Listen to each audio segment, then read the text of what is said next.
Good morning, everyone. I'd like to call the meeting to order and acknowledge that we are in Treaty 1 territory, the home and traditional lands of the Anishinaabe, Innu, and Dakota peoples, and the national homeland of the Red River Métis.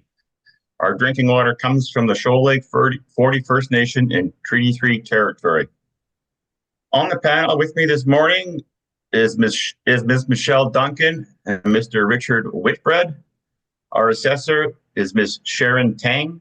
And our administrative person is Mr. Zachary Mohan. My name is Bill Moretsky. I am also on the panel and will be chairing this hearing. We will be hearing applications for revision of the assessment roll in accordance with the Municipal Assessment Act. Matters for which revision is requested have been described in each application, and we will limit discussion to those matters. The statements that are made at this hearing are sworn testimony, and anyone speaking to the matters must be sworn in. Be advised that comparisons of assessments of properties are not considered evidence of market value by the Board of Revision.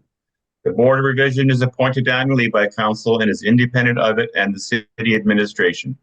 It makes its decisions on the basis of the evidence provided at this hearing and issues a written order that will be mailed to all parties as soon as possible.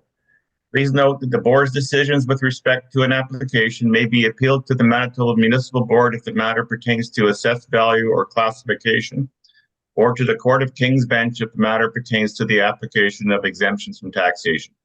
Should you wish to appeal, information on how to do so will be included with the Board's order.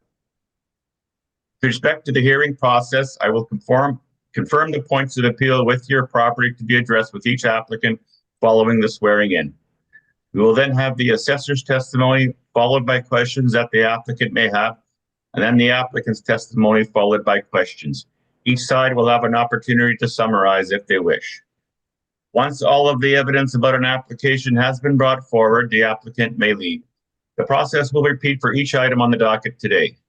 The session will close after all the applications have been heard, and the board will deliberate in private and make its decisions. You will receive the board's decision by registered mail as soon as possible. As information, all public hearings are live streamed, recorded, and will be part of the public record. We will be hearing items 1 to 8 on our docket today. Mr. Mohan, please affirm the assessor's and the applicant's testimony. Chair. Madam Assessor, please state your full name. Sharon Tang. Do you affirm that the evidence you're about to give at this hearing is the truth, the whole truth, and nothing but the truth? I do. Thank you. And Mr. Applicant, please state your full name. Jerry O'Frimer. Do you affirm that the evidence you're about to give at this hearing is the truth, the whole truth, and nothing but the truth? I do. Thank you. Okay, our first item on the docket today is item number 1, which is 294 Stradbrook. This is an application for revision of the amount of the assessed value. Ms. Tang, can you please begin your presentation? File number is 24-1459.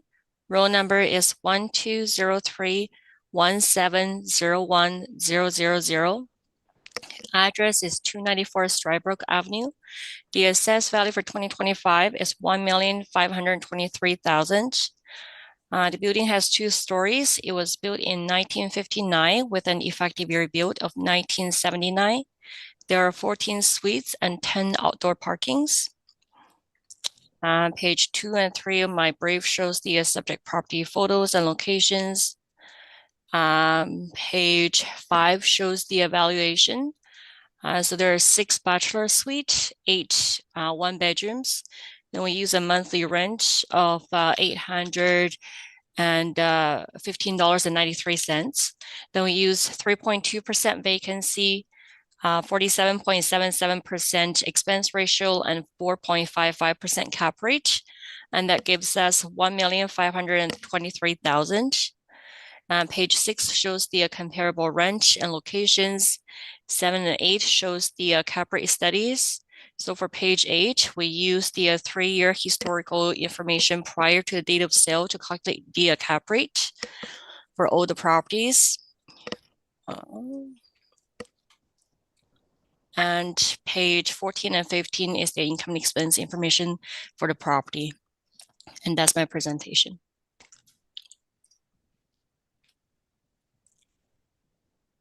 Mr. Reimer, do you have any questions on the assessor's presentation? Thanks, Mr. Chairman. And could I ask this to expedite matters? What I propose to do with your approval is to run through capitalization rate as that issue in all the properties on the docket. What I propose to do is just ask the questions at this time regarding cap rate and ask that the questions and answers be carried forward, if I might, just to help move things along. Yes. So, Ms. Tang, could we turn briefly to your page 5, please? And so the valuation is, of course, these are all model-driven valuation parameters, correct? That's correct. Okay.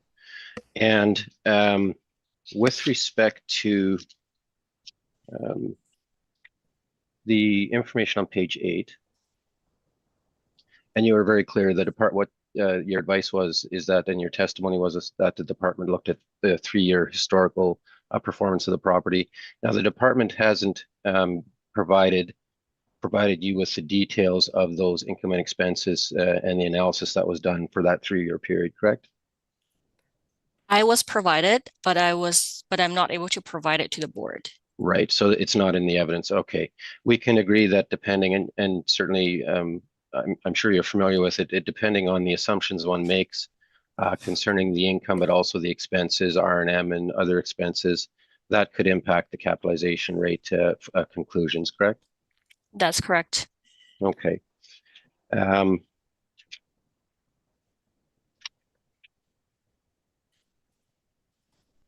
Mr. Chairman, those are my questions. And again, ask that those questions and answers concerning cap rate be carried forward, please. So noted. Ms. Duncan, any questions? No questions, thank you. Mr. Whitbread, any questions? Yes, and it centers on the cap rate. Ms. Tang, would you be able to provide me with an explanation of the relationship between interest rates at the reference date, which were quite high, bond rates, prime rate, and the investor's expectation of a rate of return on their investment were they to buy a building such as this, and tie it into the cap rate that you've provided at 4.55?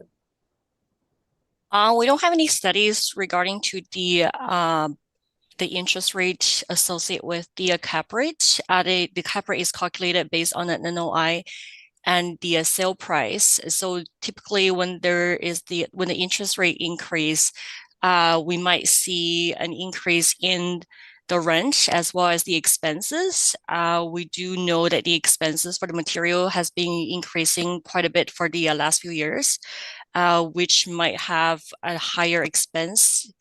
So that will result a lower NOI for these properties. So when the NOI is lower with the same sale price, the cap rate will be lower compared to the other years. But we don't have any studies to show that there is actual an effect between the cap rate and the interest rate itself.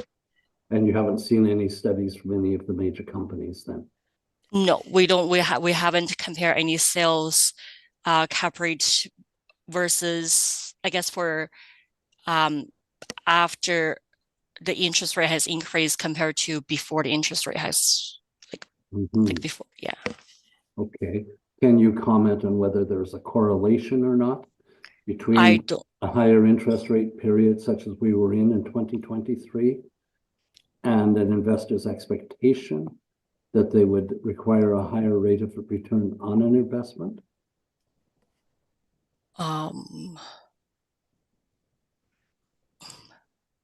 If you can't, that's fine. I'm not sure. Mr. Reimer. I hope you don't mind, Mr. Chair. I'll do this and then I won't have to do it again for the other properties, because it seems that cap rate seems to be a predominant issue in all of these properties. So I'll ask my questions of Mr. Reimer when we get there. Thank you. No other questions. Okay, if you can refer to page 15, Ms. Tang, the client's actual income and expense for 2022. I believe this is, 2022. Yeah. So it has a net income there of 46,456. However, above in non-operating expense, there is a mortgage interest of 23,428. So that would normally not be allowed in an analysis of income and expense for evaluation, correct? That's correct. So would it be correct then if I was to get the actual net income that could be used for comparison, I would go 46,000 plus 23,427 to get the prorated amount, basically, right? We also don't take into consideration of the interest. So the $526.72 is also not included in the expense. So the NOI would be looking at would be the $70,411.42. Yeah, understood. Yeah, I didn't touch on that one because I didn't think it was significant, but yeah, you are, yeah, absolutely. Okay, that's all questions I had. So it'd be like about approximately $70,000 actual then for That's NOI. correct. Yeah.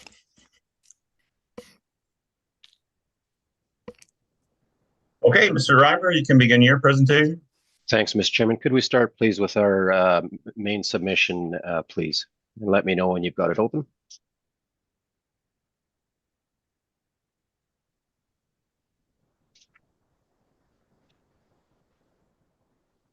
We're all there, right? Okay. Panel? Okay. Yeah. Perfect. Okay. So wanted to comment on the last question posed, Mr. Chairman. I'm in full agreement. Those mortgage interests and those interest charges are not included in the valuations that are done this morning for any of the properties. Could we turn initially to page, for some reason I don't have it numbered, page 14, please. So page 14 has our valuation for the subject property, and actually the potential market gross rent we're applying is very, very close to the modeled rate that the city's applied. But then also we've added in laundry and parking income. So our effective gross income, as you can see on that valuation, is actually about $7,000 higher than the model-driven EGI for the property. The difference, the reason that we come in slightly lower, about $5,000 lower on the NOI, relates to the expenses, the stabilized expenses we're applying. The total expenses are $75,027 based on the stabilized amounts shown in that column. Those amounts include an R&M, repairs and maintenance, of $18,161.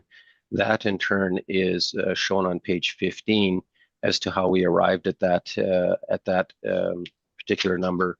So based on those stabilized expenses, which results in an expense ratio of 53.8%, the stabilized NOI that we calculate is $64,473, again about $5,000, give or take, less than the department's model-driven NOI.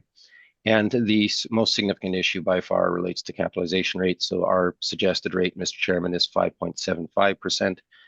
That results in a requested value of $1,121,000 rounded. So again, what I would propose to do is I'll go through our capitalization rate evidence now in some detail for the purposes of this first hearing and ask that those comments and any questions arising be carried forward.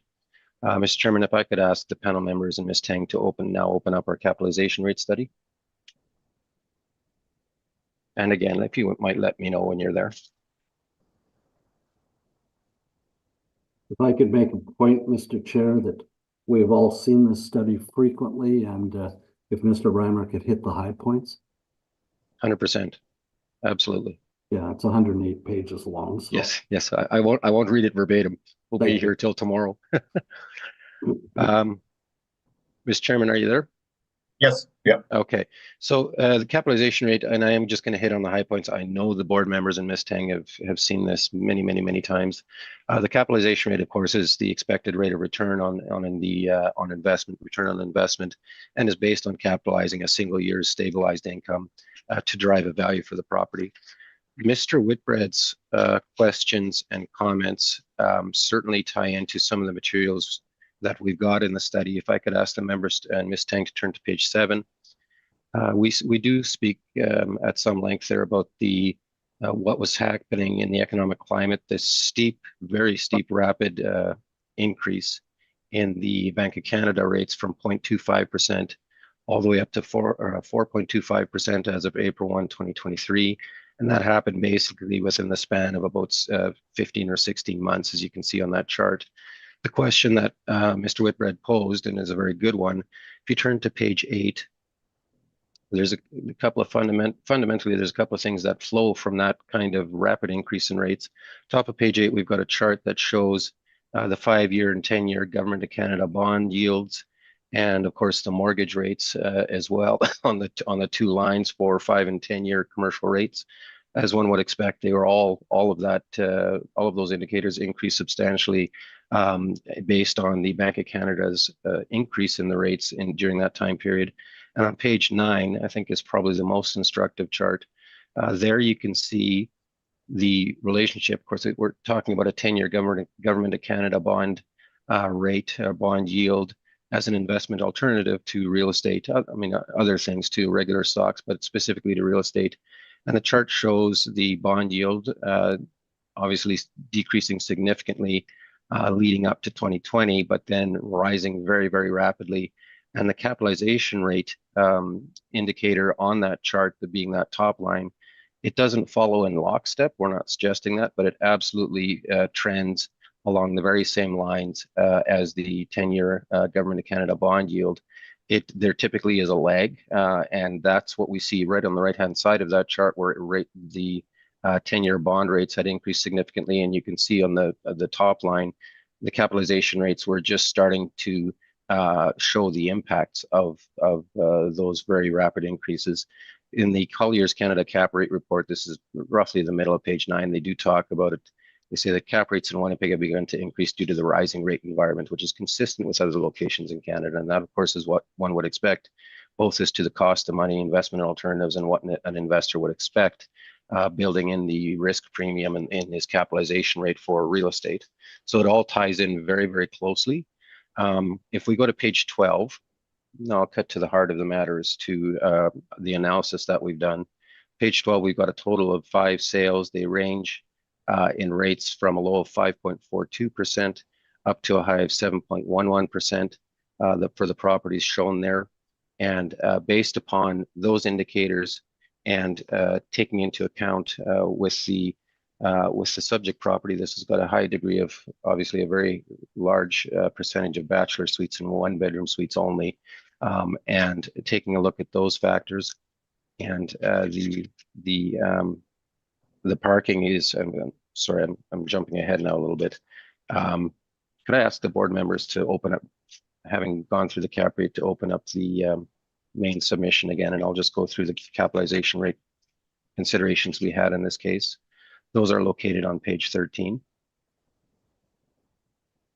Are you finished with your cap rate presentation? Yeah, I'm gonna leave all the data underlying the cap rate conclusions that we have on that one page. I'll leave it with the board. I'm sure the board's seen it many times, so I propose just to leave it at that. Okay, well, can we? I'll do a round of questions then, just based on your cap rate study, okay? And then you can get back to your main presentation. Yep, so, absolutely. Ms. Tang, any questions on the cap rate presentation?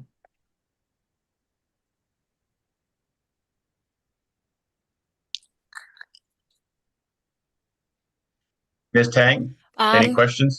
Yeah, so so I'm just wondering, so for your calculation, I guess even on page 17 or 18, and some other pages, it looks like, say for example, for 100 Maryland, there's no income and expense information for the subject property itself, and all the information looks like it's from the market.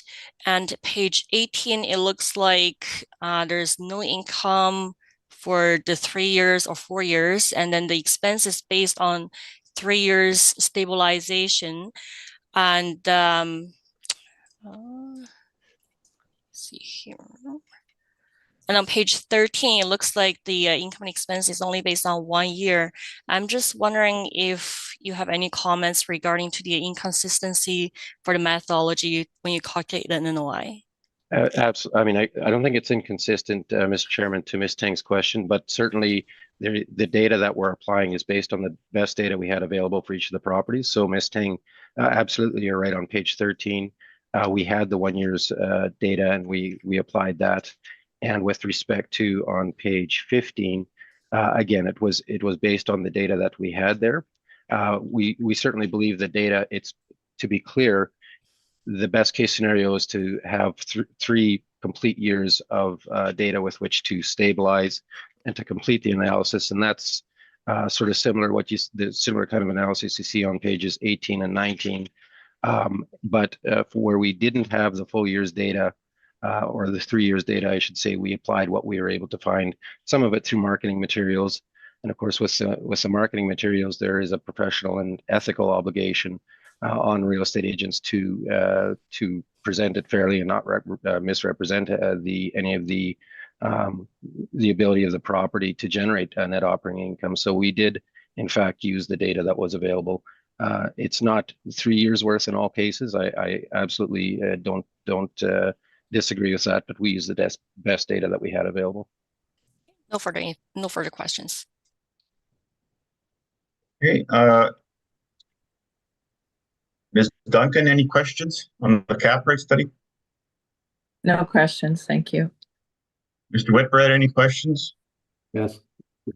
So the questions I was asking Ms. Tang about the correlation between interest rates, prime rate, mortgage rates, that sort of thing, and an expected cap rate. And you actually used rate of return as a cap rate that investors would have. That seems to be a valid question to you then? Oh, 100%, 100%. There's absolutely a correlation. And, you know, there's a distinction between an interest rate, which is obviously a fixed rate when you got it in your savings account, or if you have fixed rate GICs and such, versus the capitalization rate fundamentally is based on the investor's expectations of the rate of return on the investment. Very different. This can obviously fluctuate. And yes, Mr. Whitbread, to the extent that the economic environment, because of those quickly rising BOC interest rates, that will, in our opinion, certainly that will absolutely affect capitalization rates. And it's a function of having investment alternatives at much higher rates, such as the 10-year bond or perhaps the 5-year bond. But going beyond that, the cost of money is certainly a consideration. And also as the interest rates rise, capitalization rates, not immediately, I mentioned there's a lag, but they absolutely do follow for all of these reasons. So it is very much correlated. And that's on that chart again on the top of page 9. That shows that quite well, actually. Yeah, those are the charts I'm looking at, 8 and 9. Yeah. So when you have an interest rate of, for example, 5%, if I put it in a savings account, I can earn 5%. I'm trying to put this in my lay terms so I really understand it. 5% interest rate, and I can, as an investor, lodge it there and get that 5% interest rate pretty much guaranteed. Looking at a cap rate of 4.55, is that an attractive investment vehicle to me? This particular property, would I want to invest in this property? In my respectful opinion, no, absolutely not. I mean, our suggested rate was 5.75. You know, it's there in terms of the capitalization rate, the expected rate of return is based, again, going back to based in some no small part, I should say, on leverage. So to the extent that you're borrowing money to finance the project, and those rates go up, then of course your rate of return that you want to get based on your equity investment also goes up.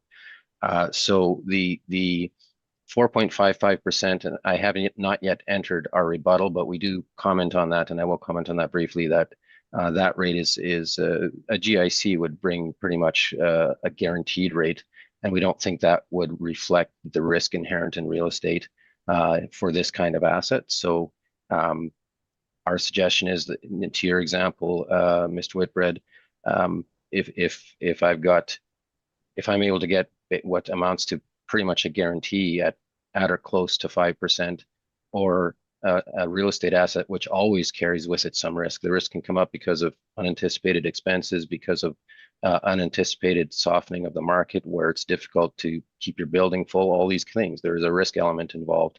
And that's why we've built in that premium to get to the 5.75 in this case. So in the same breath, then we talk about at that time, interest rates were going up, but deposit rates were not going up that much. If my memory is correct, we were looking at, as low as 2 and 3% for deposit rates. So that if I'm an investor and I'm going to put my opportunity is to put my money in a savings account at 2 or 3%, does this become an attractive investment at 4.55 cap rate? Well, I guess the 2 and 3%, Mr. Whitbread, are, and again, I have not yet entered it, so I'll just speak to it very briefly, and I'll point it out later. The GIC rate as of April, as of the reference date, was actually 4.5%. So it had already risen very significantly, and hence that's sort of the gap there, the I guess you'd call it the spread between the capitalization rate and really it's the 5 and 10-year bond rates that provide the best sort of baseline for doing that analysis. But even looking at the GIC rates at 4.5%, I in a very simplistic way, I don't think 4.55 for the subject would make much sense relative to that guaranteed rate of 4.5%. Mr. Chair, may I redirect to the assessor? Yes. Ms. Tang, you've heard this evidence, and I know it's not your evidence, but do you have anything to say about the correlation elements here that Mr. Reimers presented? You didn't know prior to. Well, I guess if I'm understanding correctly, I think the point is that the 4.55% cap rate is lower than the Bank of Canada rate of return. So in my opinion, or from the studies I have seen so far, the apartment sales has been increasing over the last few years. So if the 4.55 is really opposing a risk to the investors, in my opinion, I don't think most of the investors would be purchasing apartments. I think instead they will be purchasing bonds and other bank investments instead. But if the study shows that the sales has been increasing for the apartment for the last few years, that means the investors are thinking that the apartments is a better investment compared to the other products in the bank that is being offered on the market right now. So in my opinion, even though the cap rate 4.55 seems a little bit lower compared to the previous years, but the investors' perspective, the 4.55% is reasonable compared to anything else that's on the market for investment. Now, are you talking the last few years up to the reference date or up to today? Up to the reference date. Thank you. Mr. Chair, I ask these questions because we try and get this information about the model, and it doesn't come out clearly how the model calculates. Every time we ask an assessor how the model calculates, they sort of throw their hands up and tell us, well, it's the model. I think and Mr. Reimer, sorry, I'm directing this to you, is your evidence certainly provides a clear indication in my mind of the correlation between interest rates and cap rates compared to what the model provides. Is that a fair statement? We believe so, yes. Thank you. It does. Yeah. Oh, sorry, you go ahead. I was going to say we believe it doesn't. And just to Ms. Tang's last comments, to be clear, Mr. Chairman, on our going back to page 12 of the CAP study, our conclusions based on the available data, and we're trying to be very fair with these, indicates rates of between 5.4 to 7.11%, and that is consistent with the risk premium that's built into it. And I want to be very clear on this. I'm not suggesting an investor would look at a 1 or even a 5-year GIC as a good investment alternative. They're going to look to the bond market with the 5 and 10-year yields. They're going to build in into their assumptions and into their financial modeling. They're going to build in the cost of money. They're going to build in investment alternatives, which were certainly at a higher rate because of the change in the Bank of Canada rates, very rapid change. And the conclusions and the numbers on page 12, we believe fairly illustrate the fact that those there is absolutely a premium, and by definition, there would have to be a risk premium built, pardon me, built into it. That would bring you well above the very, the very simple and very, very solid GIC rates. And that's why we're suggesting certainly that those rates reflect that kind of, basically reflect that kind of spread between some guaranteed investment vehicle versus real estate, which is more risky. Thank you. Thank you for your patience, Mr. Chair. I think this discussion will pertain to all of the other properties, or almost all of the other properties today, and we don't need to repeat it. We will have a chance, won't we, to question Mr. Reimer on his evidence on value? Yes. Okay, thanks. I have nothing else. So just to get back to cap rates in general, then cap rates are based on historical information up until the reference date. Is that correct? Well, not quite, because of course the cap rate analysis is done based on historical information, Mr. Chairman, but ultimately what an investor is trying to do is predict the future earning potential of the property. In order to do that, obviously the first step is to look at the historical, 1 or 2 or 3 years, or maybe even 4 or 5 years.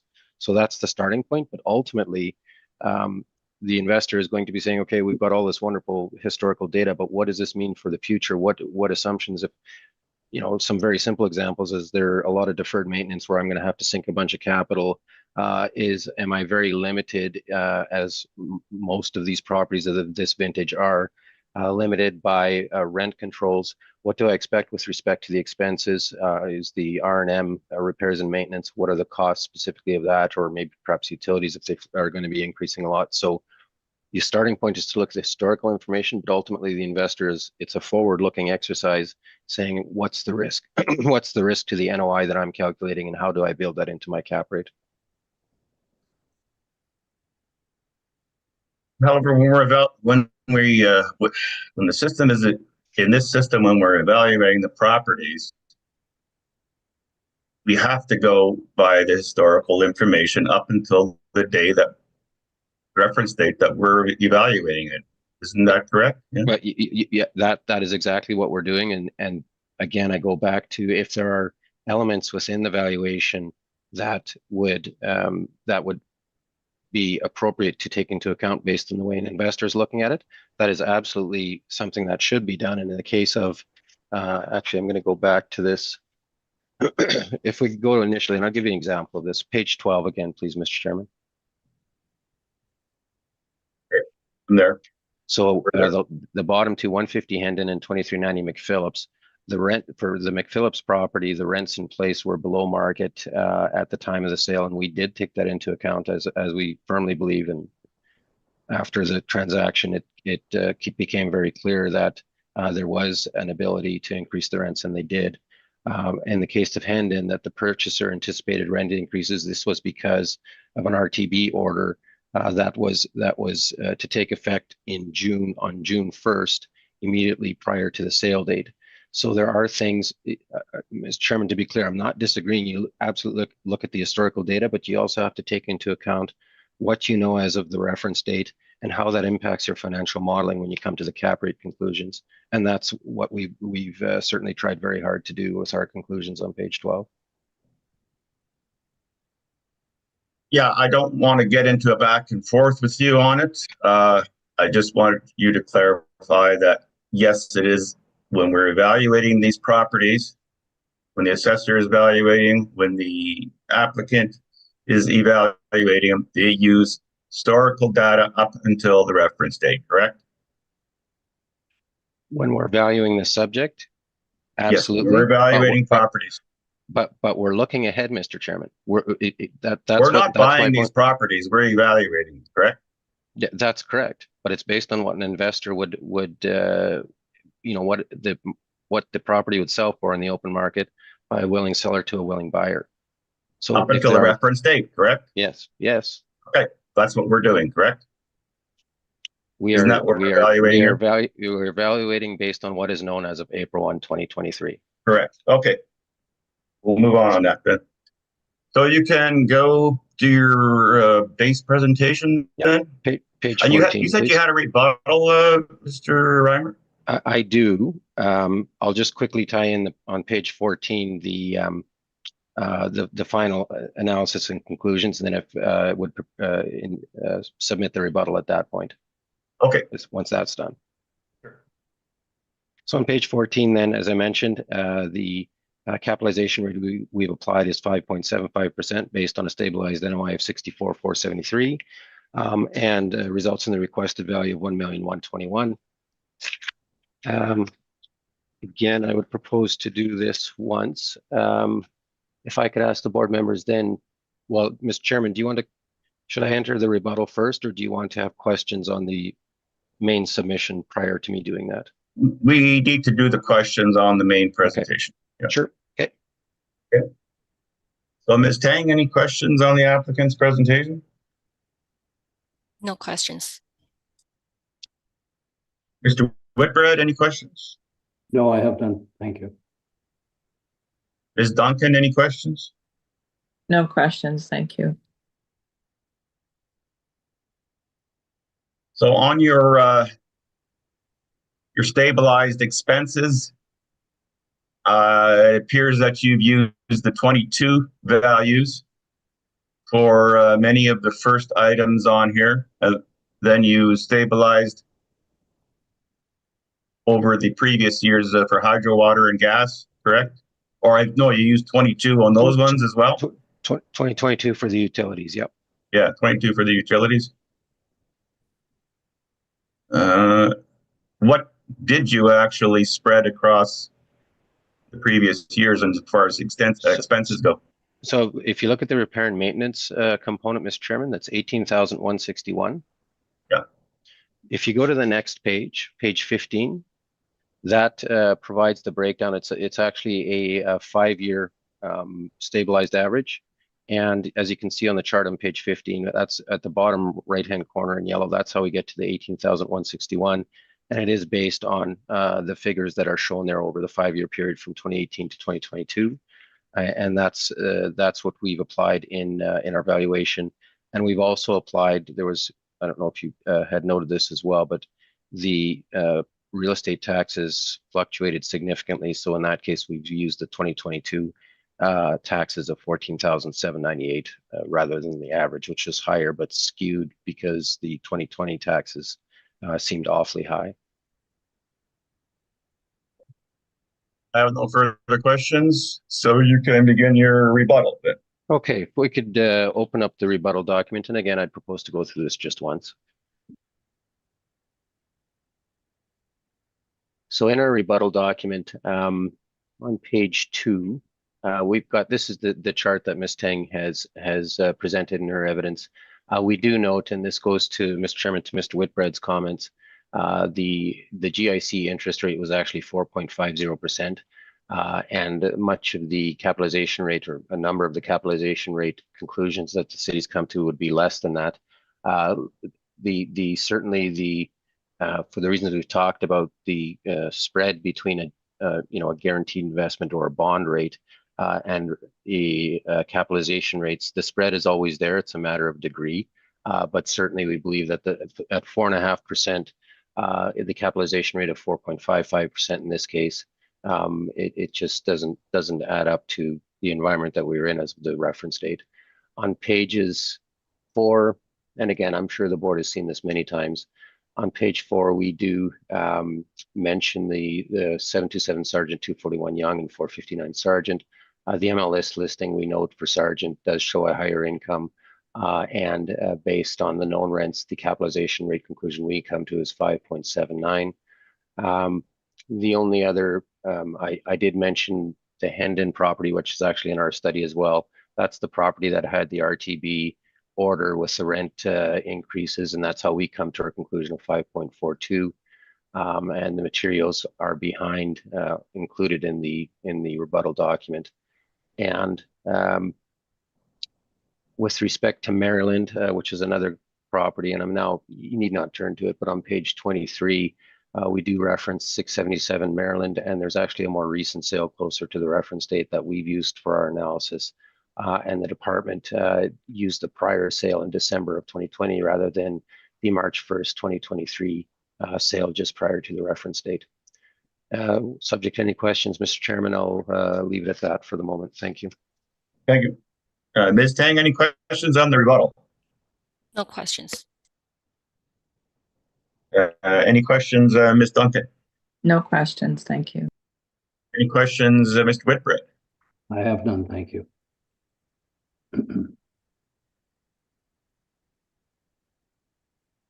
Okay.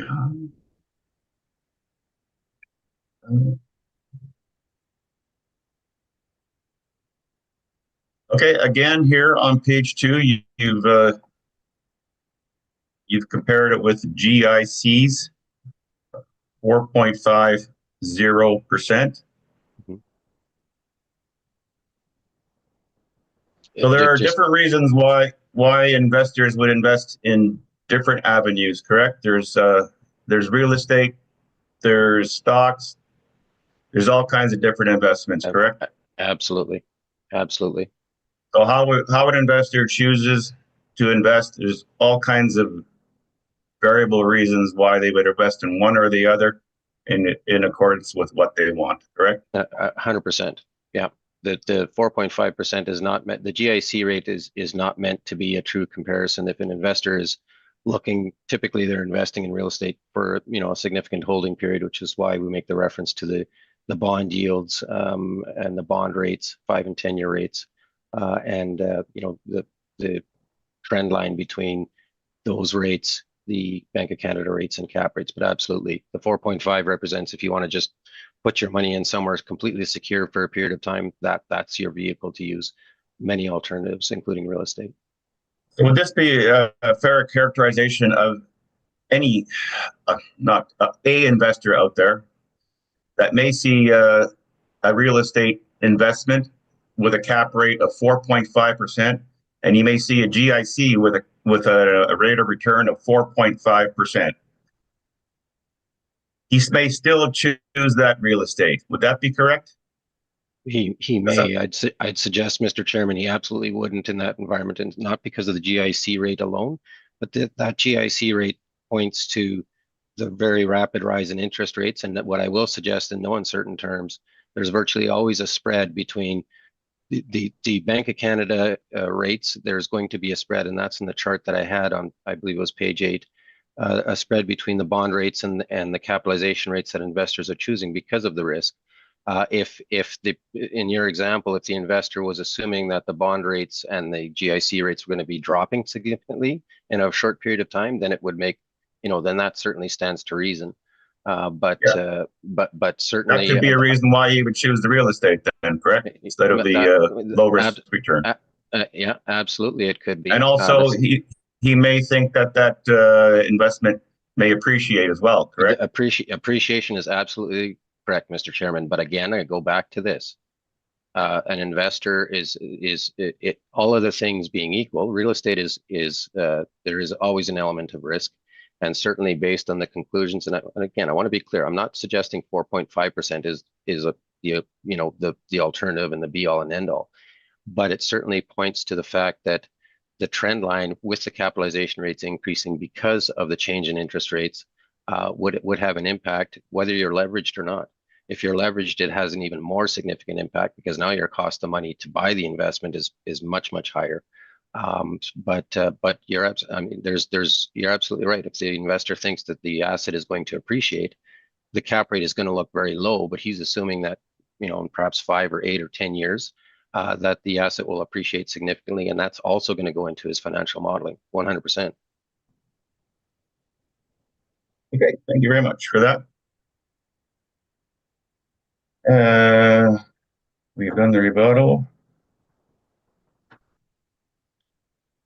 Anything in summation, Ms. Tang? Yes.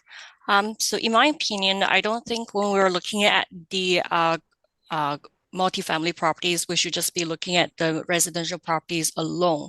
We should also be looking at residential properties. We should also be looking at other economic factors as well.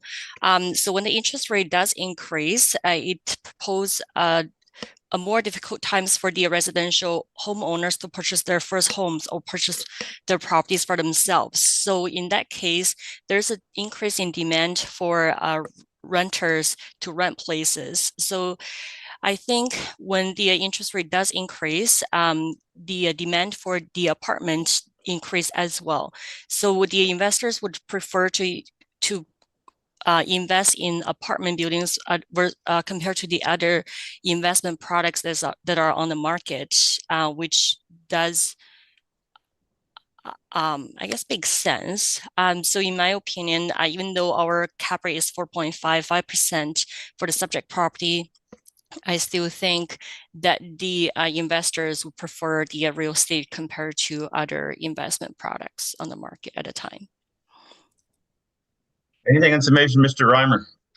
Yes, so just briefly, as I mentioned earlier, our capitalization rate range based on our conclusions is 5.42 to 7.11. We believe that is certainly consistent with the environment that investors were operating in, with the very rapid increase in rates and the correlation to capitalization rates, and would ask the board in this case to apply a rate of 5.75%. Thank you.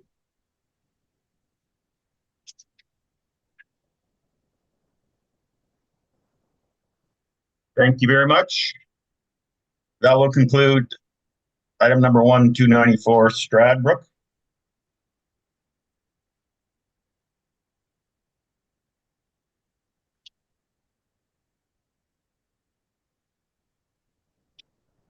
Next property on the docket, item number 2, 393 River. This is an application for revision of the amount of the assessed value. Ms. Tang, can you begin your presentation, please?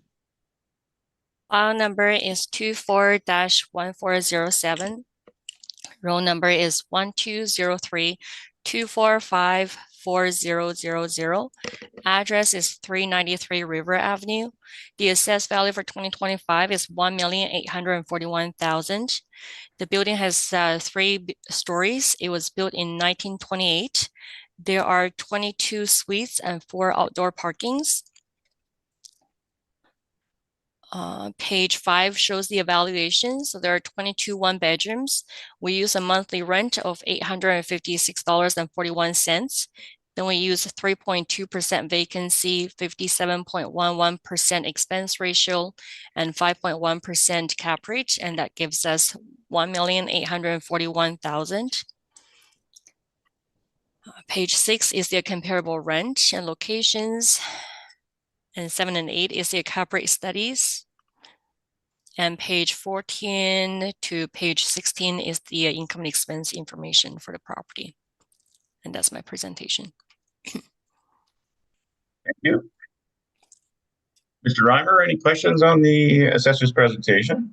Ms. Tang, and I think you mentioned it, these are all model-driven rates, again, from top to bottom, including the expenses and the capitalization rate, correct? That's correct. Okay, Mr. Chairman, questions asked and answered on cap rate, please. Thank you. Noted.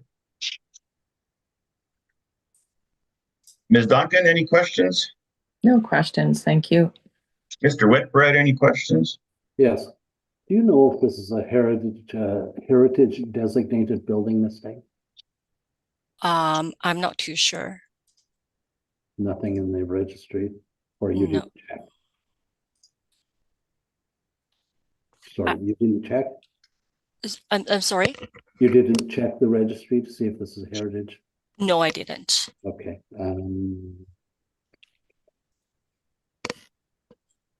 No, I'll leave it for Mr. Reimer. Thank you. No other questions. On your page 15, the statements that the applicant, the owner, had provided, income statements. What is the NOI that they have shown? Or do I actually have to do, do we have to do add and subtract here to get it?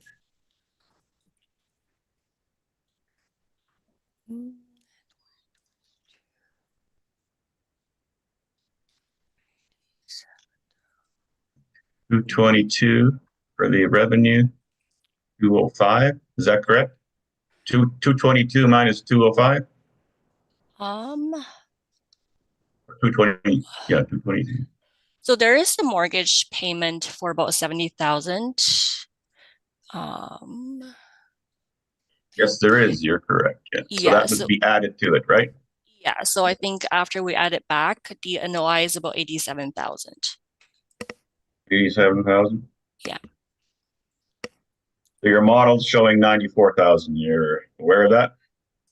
Uh, NOI of 93,868. yes. No further questions. Mr. Reimer, you may begin your presentation. Thanks, Mr. Chairman. Page 15 of our main submission, please.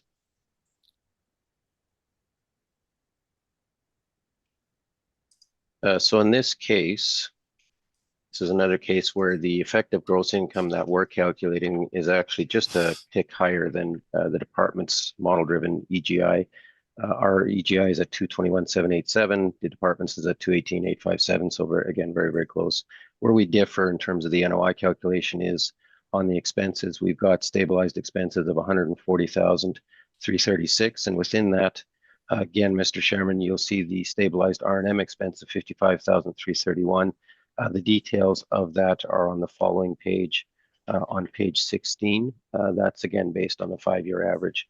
The capitalization rate we're suggesting in this case, our capitalization rate range is actually shown on page 14.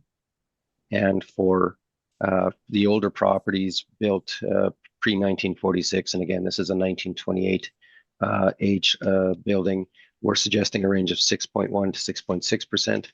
And in this case, I've applied a rate of 6.25% to reflect reflect the bracket with the older aged buildings, which this one falls into. So that then results in a suggested assessment, recommended assessment of $1,303,000 in this case. And again, ask my comments or questions on capitalization rate be carried forward, as well as the rebuttal. Thank you. Thank you. Ms. Tang, any questions for the applicant? Yes, just one question. So I'm looking at your page 15. So it shows that the 3-year stabilized NOI is about 94,000, and the NOI that you selected to calculate the final value is 81,000. So I'm just wondering if you have any comments regarding to that. Well, certainly actually what I can comment is the NOI has been decreasing significantly over that 3-year period. In 2020, it was at a high of 104,000. By 2022, it was 85,291. So the difference between the actual 2022 of, call it 85,000, and our 81,500 does relate to the stabilized R&M expense that we've used for over the 5-year period. So do you know if there's any other repair maintenance that's a capital? Well, let's go to page 16. So that shows the calculation of the 55,331 over that 5-year period, and that's how we arrived at that figure. The HVAC mechanical back in 2018 was very, very high. Now that obviously is not sustainable. That would have been due to significant work done on the HVAC systems, which also makes sense given the age of the building. But we've applied the 5-year average of 24,136 in our final calculation of the R&M. The actual, and again, the actual NOI in 2022 is about $4,000 higher than our stabilized NOI. Okay. So according to the cap rate studies that you have, 345 Talbot, 677 Maryland, and along with the other properties, the total expense ratio, the average expense ratio for the properties are about 43.64%, and the value you're asking for is about 63.3% for the expense ratio.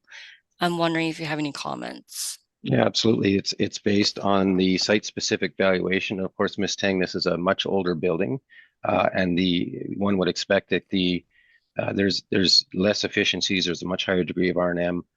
So certainly the expenses that we've applied at 63% are entirely consistent. We'd suggest with both the data. It was actually a tick lower in 2022 at 61.5%.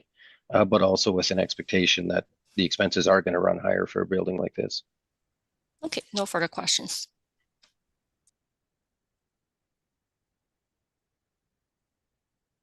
Mr. Whitbread, any questions? Yes, so I'm looking at that page 15 and 16 and looking at and you raised it, the HVAC 2018. If you remove that as an outlier and looked at a 3-year average, that expense item would come down significantly, wouldn't it? It absolutely would. Yep. I don't think you could reduce it to zero, Mr. Whitbread, but yes, absolutely it would come down. But it would come down to something closer to the range of 3,000 to sort of 7,000 probably, which would bring your NOI up in the neighborhood of the NOI used by the city. Right. Yes. Notwithstanding that, we still have a cap rate. Okay, so I'm looking at $2,515 a suite. That seems high. Can you comment on that?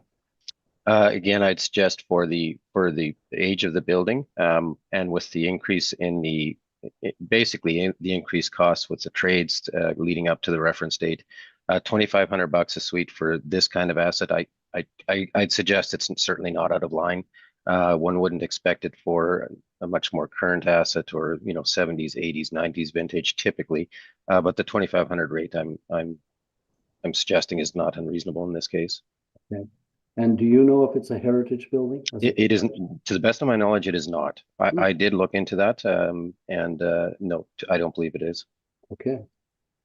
And are you aware of any permits taken out? I know it's an effective date of 1928, but has any work been done on the building to your knowledge? Other than that HVAC at 101,000, there's no.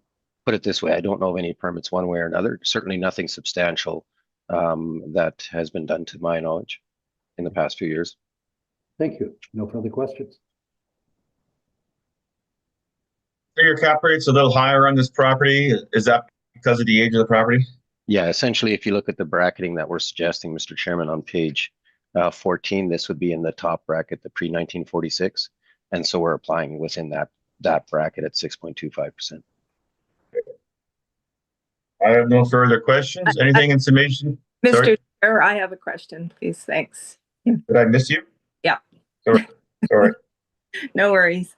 So on page 6 of your pictures, 6 and 7, it almost looks like, certainly the front of the building looks like it's a 1928, but the back of the building does not. And when I look at your overhead shot, it almost looks like there was an addition made to the property.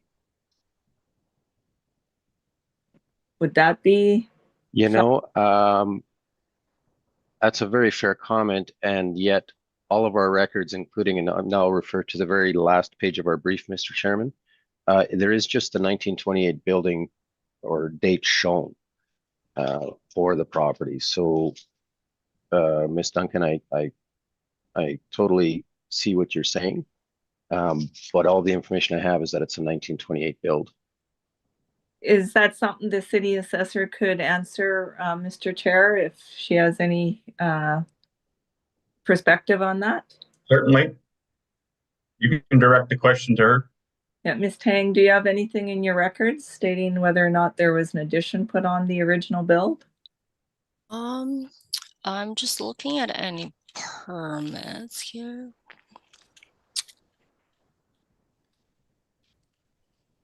I've just never seen a 1928 building look like that back section does based on pictures.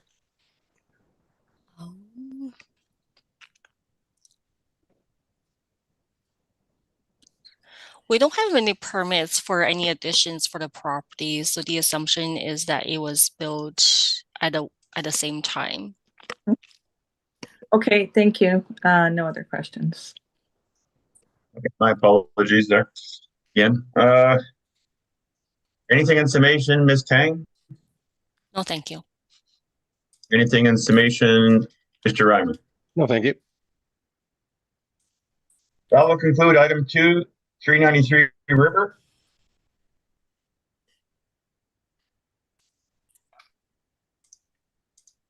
Next property, item number 3, 100 Roslyn. This is an application for revision of the amount of the assessed value. Ms. Tang, can you please begin your presentation? Yes, so file number is 24-1570. Roll number is 1203-2470100. Address is 100 Rosley Street, Rosley Road. The assessed value for 2025 is $1,860,000. The building has 3 stories. It was built in 1927. There are 18 suites and 12 outdoor parkings.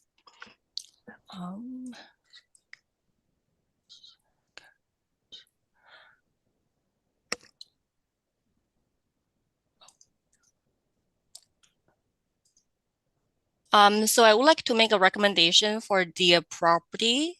So the let me just take a look here. So the revised NOI that we would like to use.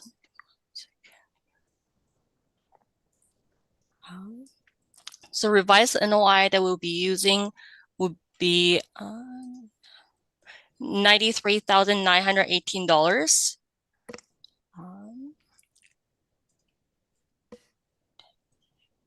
That's what you had originally, correct? Sorry? Didn't you have that originally? Just give me 1 second. I have.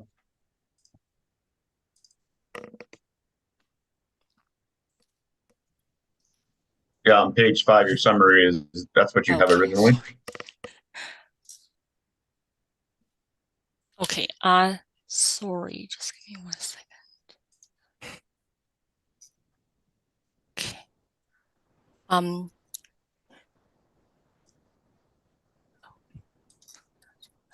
Okay, sorry, give me 1 second. I'm just looking at the calculation here.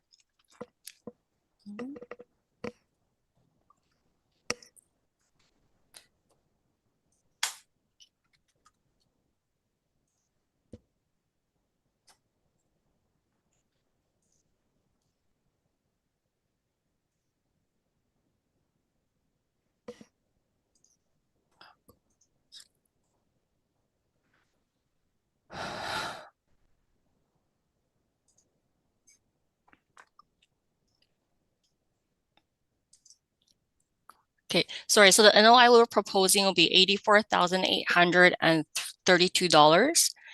And then we're using the 5.05% cap rate, and that gives us $1,679,842. So that round up to be $1,680,000.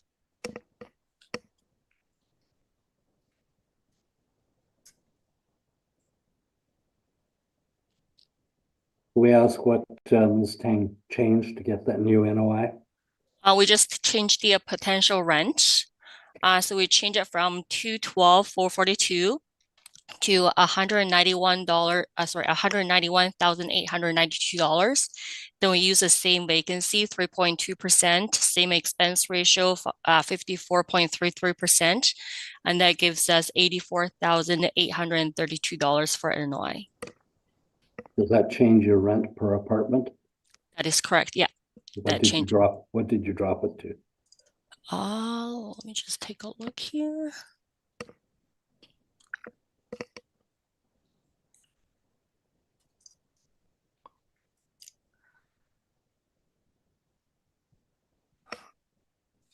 So it'd be about $888.39 per suite.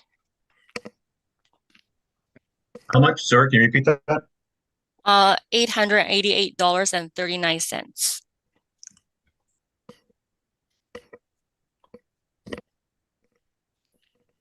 Okay, and why did you drop the rent?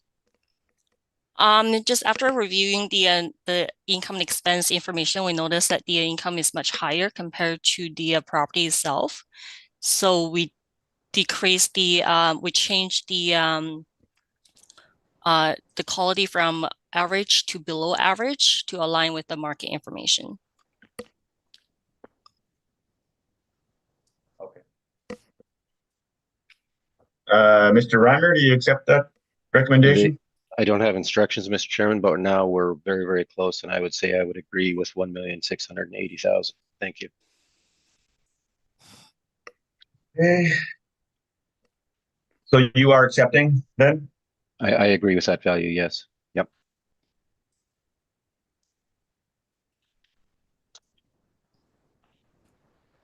Ms. Duncan, do you have any questions at all on the recommendation? No questions, thank you.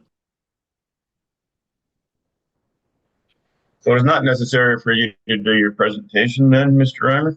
No, I just ask that it be noted for the record that it was filed is all. Thank you. That will conclude item number 3, 100 Roslyn. Wonder if I could ask a question.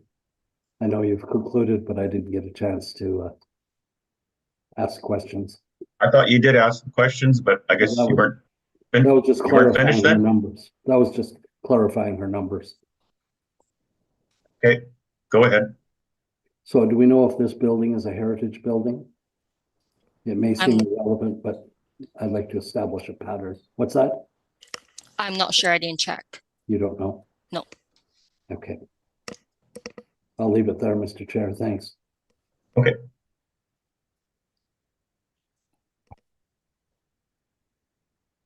Okay, we'll reconclude item number 3, 100 Roslyn. Next property, item number 4, 395 Wardlaw. This is an application for revision of the amount of the assessed value. Ms. Tang, you may begin your presentation, please. File number is 24-1495. Row number is 1202118710. Address is 395 Wardlaw Avenue. The assessed value for 2025 is $1,677,000. The building has 2 stories. It was built in 1967. There are 20 suites and 12 outdoor parkings. Page 4 shows the evaluation. So there are 2 bachelor suites, 9 one-bedrooms, 9 two-bedrooms. Then we use a monthly rent of $770.53. Then we use 3.2% vacancy, 53.64% expense ratio, and 4.95% cap rate, and that gives us $1,677,000. Page 5 and 6 shows the comparable rent and locations. And there's no income and expense information for the subject property. And that's my presentation. Thank you. Mr. Reimer, any questions on the assessor's presentation?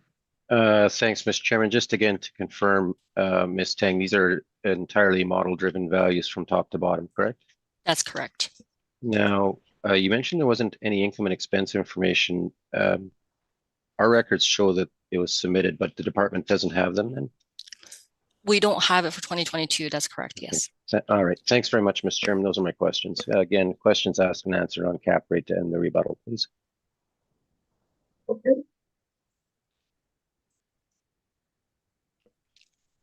Mr. Whitbread, any questions? I have none, thank you. Ms. Duncan, any questions? No questions, thank you. And I have no questions. Mr. Reimer, you may begin your presentation. Thanks, Mr. Chairman. Page 14, please, of our main submission. So we've got, in this case, there are a number of elements that are under review, right basically from top line through all the way down through to cap rate. As you can see on page 14, the stabilized potential market gross rent we calculate based on the performance of the property, specifically 2022, is $160,350. We've applied the 3.2% vacancy and added back in parking and miscellaneous income. So the EGI that we're coming up with is $159,598. That is significantly about $20,000 less than the model-driven EGI. For the expenses, as you can see in the stabilized column, we've got a total of $88,264. That then results in that's actually lower than the model expenses, but it does result overall in a lower NOI of $71,335. So that lower NOI fundamentally is a function of the lower potential market gross rent that we've applied. We're suggesting again 5.75%. This is a it's 1967 age building. So on page 13, the bracket that we're applying is between 1946 to 1969. And we've applied a rate of 5.75% at the lower end of that bracket in this case, and that results in a requested value of $1,241,000 rounded. Thank you.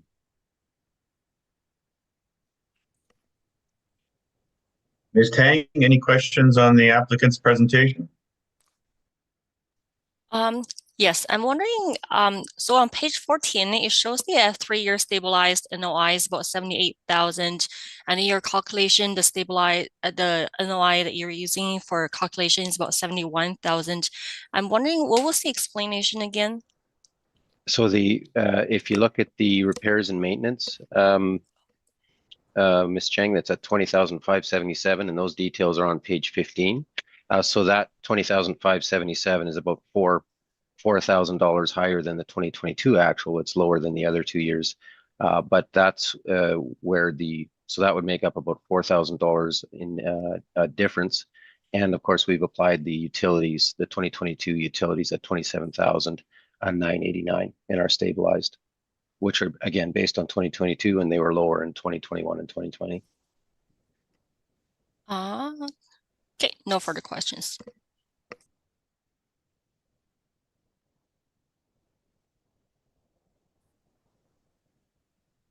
Ms. Duncan, any questions on No. the assessor's applicant's presentation?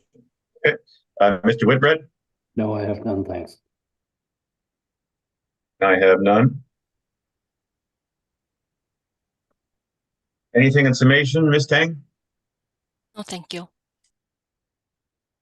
Anything in summation, Mr. Reimer? No, thank you. Okay, that will conclude this property 395 Ward Law. And if it's okay with everybody, can we do one more property and then we'll take a break? Yep. Next property is item number 5, 390 River. This is an application for revision of the amount of the assessed value.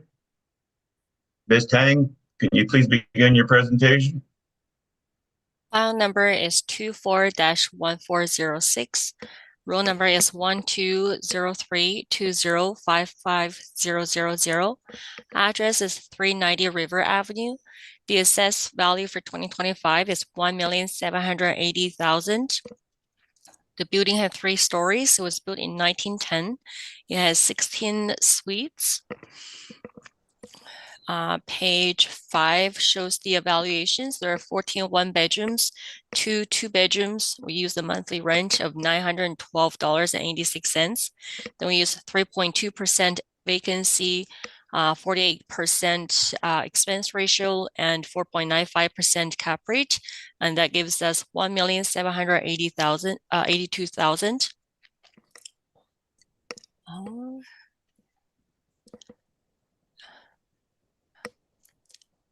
And that's my presentation.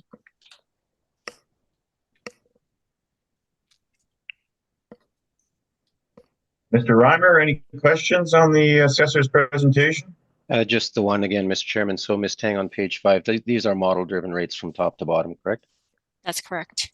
Mr. Chairman, questions asked and answered on cap rate and rebuttal, please. Thank you. So noted. Ms. Duncan, any questions? Yeah, just in regards to cap rate, it's a 1910 building. If we were to look at Roslyn, it's a 1927, and you had a higher cap on that one. I guess what I'm just trying to, I'm just wondering, what would the difference be for an older building? What of those other cap rate factors were considered, do you think, in the model?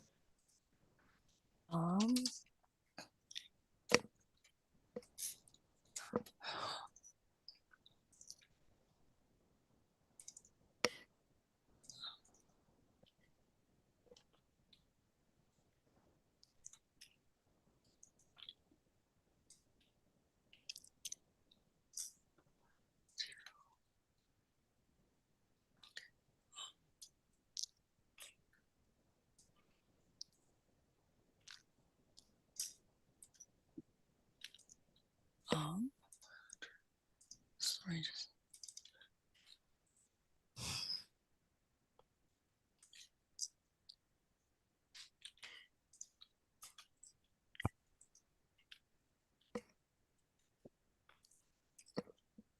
I guess even though this property is older compared to 100 Rosley, this one is a smaller size building.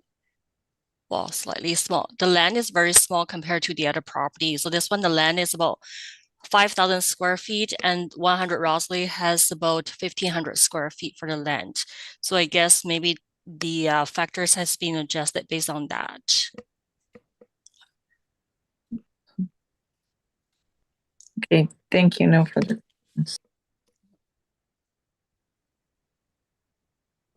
Mr. Whitbread, any questions?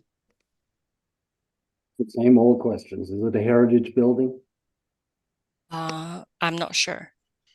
Do you have any permits relative to renos or anything changing in the building?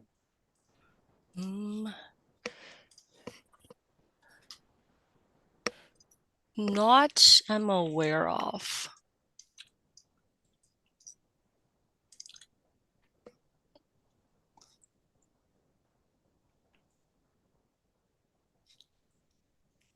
Yeah, I'm not aware of any permits for Thank the you. renovation. I have no other questions. If I go to your owner statements that were provided, there was 2 ownerships, new ownership. Again, they haven't put the resultant NOI, but if I do the math here again, it's about 0 for the new ownership. Mhm. And for the previous ownership, 133,000 revenue minus 87, 6, and then there's a mortgage in there as well, right? Mhm. 46 plus 26, well, 72,000 actual. That'd be right. Oh.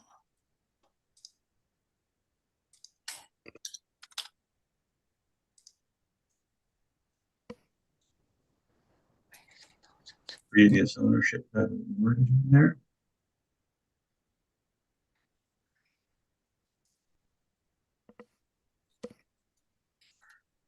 No, it's about 5,000 for the new ownership as well.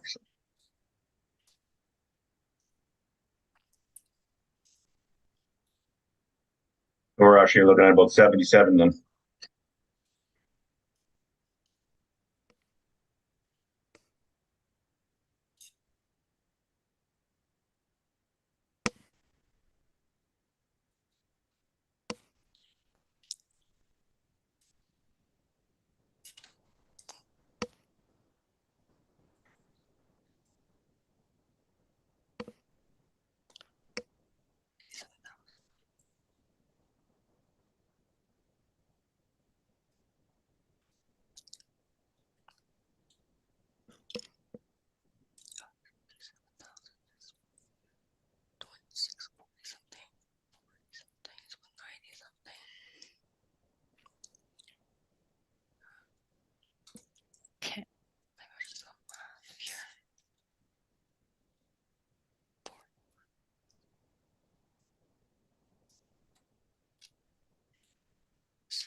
3 and 5. I got about 78,000.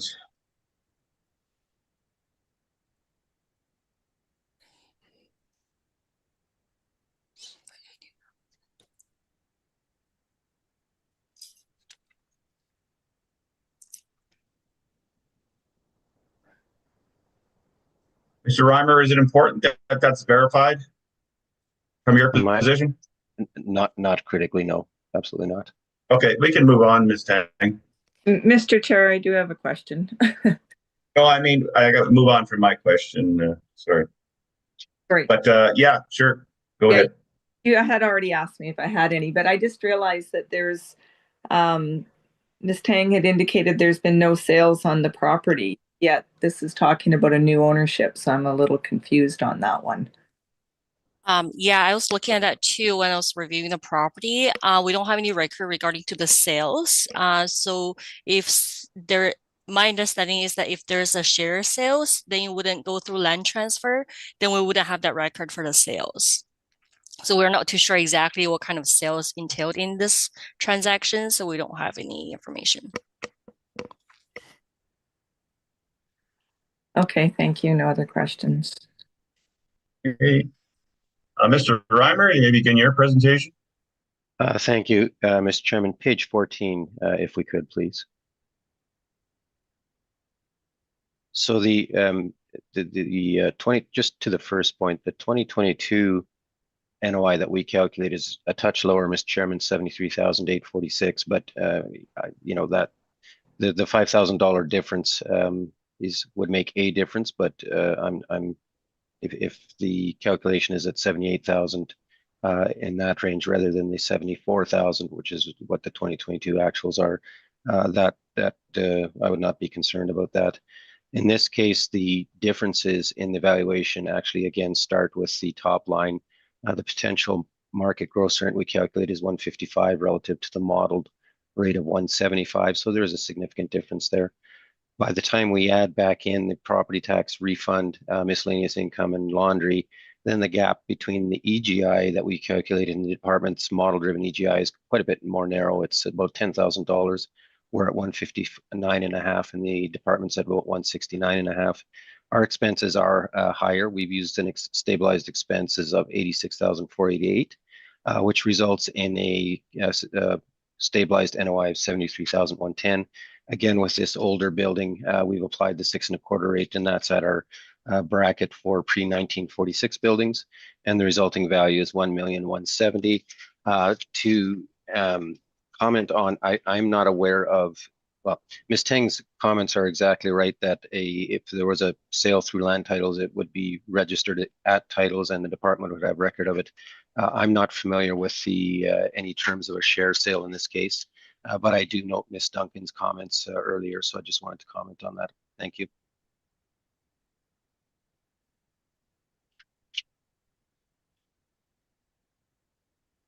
Okay, Ms. Tang, any questions? I'm just wondering on your page 14 of your calculation, where does the property tax reimbursement was included? Line 11, Ms. Tang? Oh, the commercial income? No, on line 11, the property tax refund. Oh. So that's 3,548 that we've included in the revenue. Okay. Okay, no further questions. Mr. Whitbread, any questions? I have none, thanks. Ms. Duncan, any questions? No questions, thanks. And I have no questions. Anything in summation, Ms. Tang? No, thank you. Anything in summation, Mr. Reimer? No, thank you. That will conclude this property at 390 River. And I think it would be appropriate to go for a break at this point for 10 minutes. So back at 10:35, please. Thank you. Thank you. Thank you.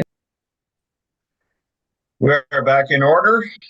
Our next property on the docket is item number 6, 303 Stradbrook. This is an application for revision of the amount of the assessed value.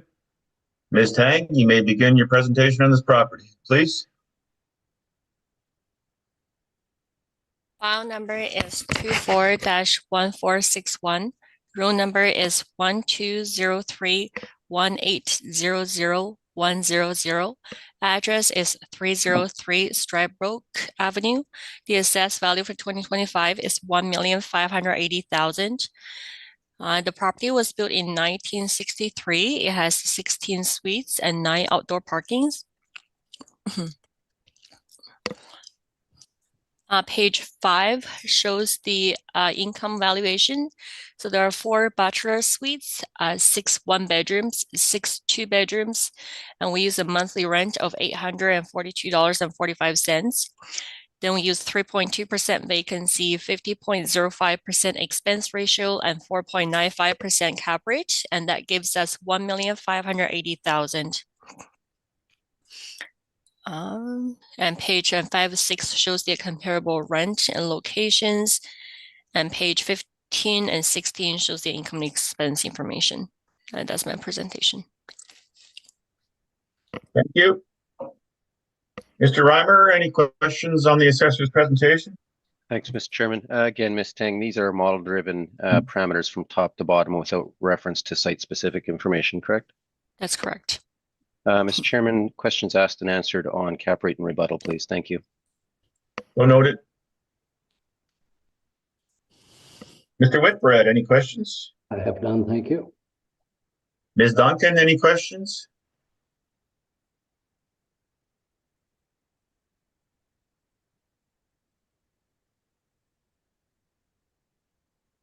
Ms. Duncan, I think you're muted. You're muted, Ms. Duncan. Sorry about that. I just noticed on the I&E that their I&E is quite a bit lower than yours. Is that the same calculations that you and Mr. Chair were working on earlier? I actually have them close. Yeah, so the NOI is about 75,000 on the income and expense. If you look at a NOI, so it is before. Oh, I'm sorry. No.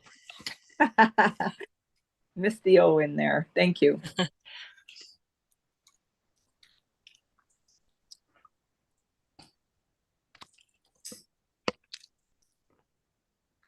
Any other questions, Ms. Duncan? No other questions. Thank you. Yeah, I actually had it calculated at 75,000. Is that what you had, Ms. Tang, somewhere around there? Yeah. For 22? Okay.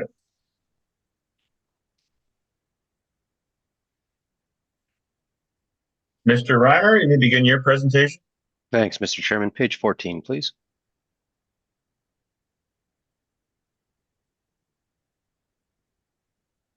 So you can see on page 14, our starting point is actually significantly lower based on the 2022 potential gross rent at 148,000 relative to the department's 161,750. The gap narrows a lot though when you get down to our effective gross income, line 15. After we add back in for laundry, parking and such, then the actual EGI is 152,975 that we calculate very close to the department's 156,574. Then we diverge a little bit. Again, our expenses that we're applying, stabilized expenses, are 80,708, slightly higher than the city's expenses of 78,365. So at the end of the day, we're calculating an NOI that's not far off, but we're at 72,266 for the NOI and capped at 5.75%. Again, for the 5.75 with this 1963 vintage building, you need not turn there, but the bracket that applies in our analysis is 1946 to 1969 with a suggested cap rate range of 5.75 to 6.50. We've applied a rate of 5.75 in this case, and that then results in a suggested value this morning of 1,257,000 rounded. Thank you. Thank you. Ms. Tang, any questions for the applicant? No questions. Ms. Duncan, any questions? No questions. Thank you. Mr. Whitbread, any questions? I have none, thanks. And I have no questions. Anything in summation, Ms. Tang? No, thank you. Anything in summation, Mr. Reimer? No, thank you.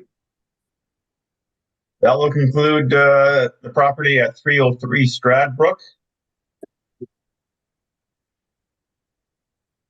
We'll move to item number 7 on the docket. Next property at 455 Agnes. This is an application for revision of the amount of the assessed value. Ms. Tang, you may begin your presentation, please. File number is 24-2074. Row number is 130410890000. Address is 455 Agnes Street. The assessed value for 2025 is $1,909,000. The property was built in 1926 with an effective year built of 1945. There are 20 suites and 6 outdoor parkings.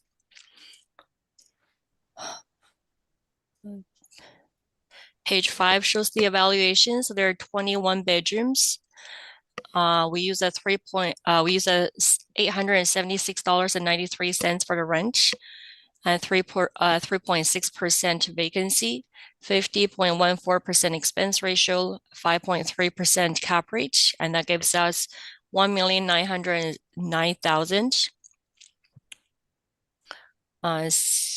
6 and 7 shows the comparable rent and locations.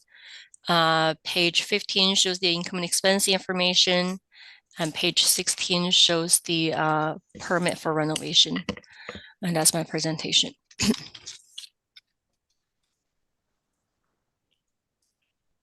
Thank you. Mr. Reimer, any questions for the assessor? Thanks, Mr. Chairman. Again, Ms. Tang, evaluation from top to bottom is based on model parameters, correct? That's correct. Thank you. Mr. Chairman, questions asked and answered on cap rate and rebuttal. Thank you. Okay. Ms. Duncan, any questions? No questions, thank you. Mr. Whitbread, any questions? Just looking at the comps on page 6, 3 of the 4 comps are significantly below the market rent that you've indicated of $876. Was that the best comps you could find? Yeah, so the suite mix is pretty different compared to the subject property. If you're looking at the gross floor area per unit, the subject property is about $1 per square foot. Same for the comparable as well. So the comparable rent is also about $1 per square foot. The rent is lower is because the square foot is a little bit smaller compared to the subject property. So you're going on the square feet. Does location come into play? These properties are pretty close to the subject property, so they'll be in the same, I guess, the neighborhood. Yeah, Belmont. So they'll be in the same market region. I see. That's what I'm trying to do. Yeah. Okay. Yeah. Okay. Thank you. No other questions. I have no other questions. Mr. Reimer, can you begin your presentation, please? Thank you. Page 14, please. So on page 14, Mr. Chairman, in this case, the stabilized NOI we calculate is actually a touch higher than the model-driven NOI derived by the department. We're at $104,220. Some different assumptions going into it, but at the end of the day, as I say, we're about $3,000 higher than the department, but we are certainly also much higher on the capitalization rate. This again is it's a 1926 build with a 1945 effective age, so certainly it has been maintained, but based on the effective age of 1945, our bracket, if you recall, and this is just on the page prior, pre-1946 is from 6.1 to 6.6, and we've applied a capitalization rate of 6.25 in this case to result in the suggested value of $1,668,000. Thank you.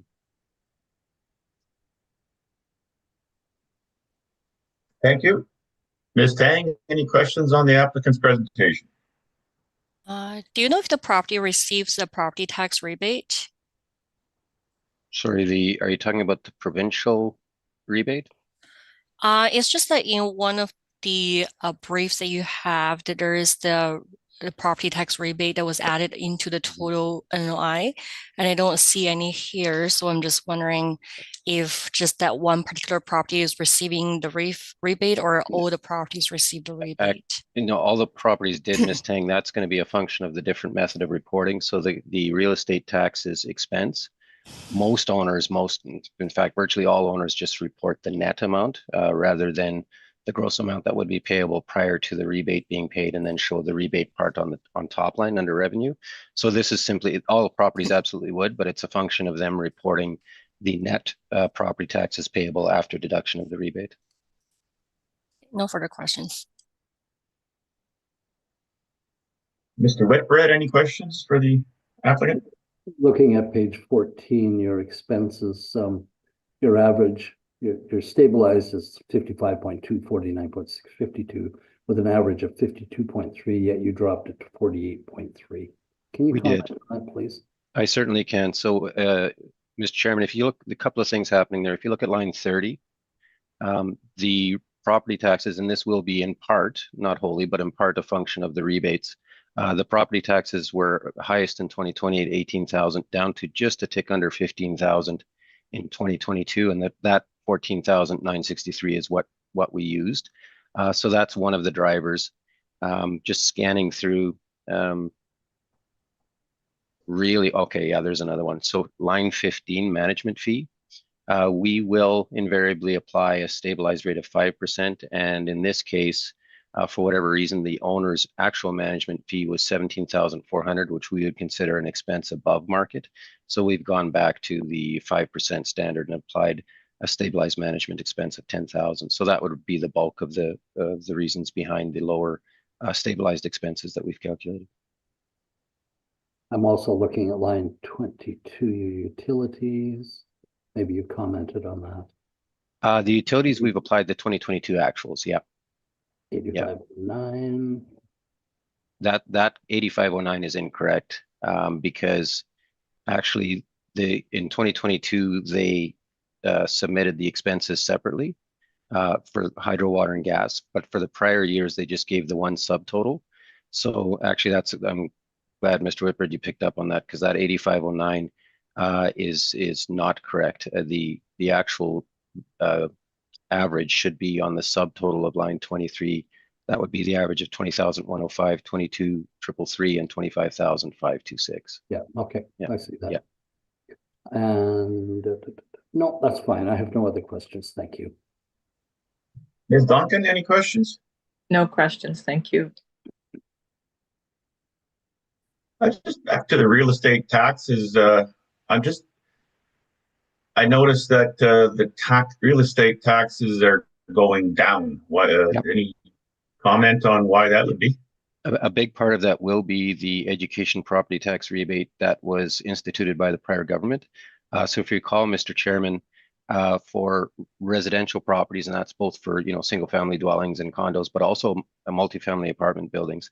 What happened with that rebate program is it started out at 25% in the first year, which I believe was 2021. It started out at 25% of the school taxes, and then it went to 50%. And I believe the number specifically for 2022 would represent the highest level of rebate, and that's why it's a lot lower than it was in 2020.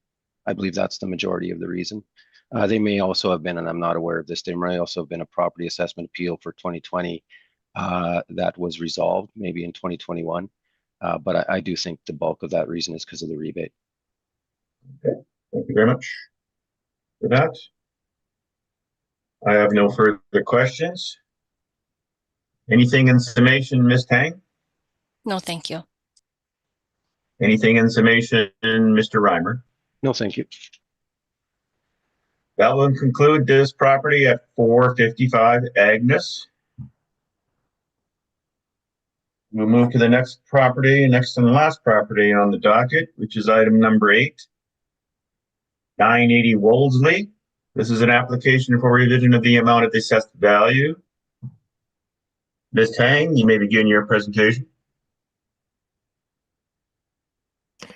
File number is 24-2212. Roll number is 120817070000. Address is 980 Woolsley Avenue. The assessed value for 2025 is $1,768,000. The property has 3 stories. It was built in 1914 with an effective year built of 1964. It has 15 suites and 14 outdoor parkings. Page 5, it shows that there's 1 bachelor suite, 14 2-bedrooms. We use a monthly rent of $1,053.49. Then we use a 3.6% vacancy, 50.2% expense ratio, and 5.15% cap rate. And that gives us $1,768,000. And that's my presentation.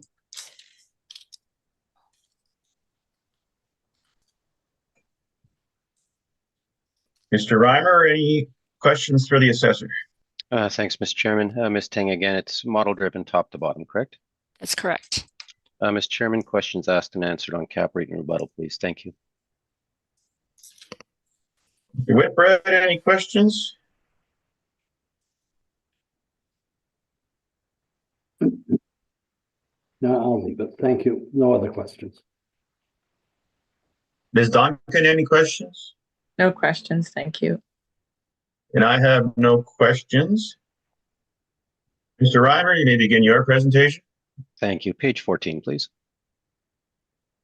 So page 14, as you can see there, this discussion revolves entirely around cap rate. We're actually about just a tick over $1,000 higher in our stabilized NOI calculation.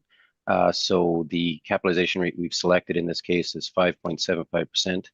This is, and again, we're accepting the effective age assigned by the assessors. So the original age of the property, if you recall, Mr. Chairman, is 1914, but has an effective age of 1964. So clearly there's been some improvements and maintenance, significant maintenance done, and we accept that effective age. So the bracket that we're applying is the 1946 to 1969 age bracket, which has a suggested range of between 5.75% and 6.5%, and we're applying the 5.75% rate here, which results in a value of request of $1,603,000. Thank you. Thank you. Ms. Tang, any questions on the applicant's presentation? No questions. Ms. Duncan, any questions? No questions, thank you. Mr. Whitbread, any questions? No, thank you. And I have none. Ms. Tang, anything in summation? No, thank you. Mr. Reimer, anything in summation? I think it's all been said, Mr. Chairman. Thank you all for your time this morning. Okay, that will conclude this property at 980 Wolseley. And we have heard all of the properties on the docket today, and this hearing is now adjourned. Thank you very much. Thank you very much. Thank you. Ms. Thank you Tang, both. Mr. Reimer, thank you. Bye-bye.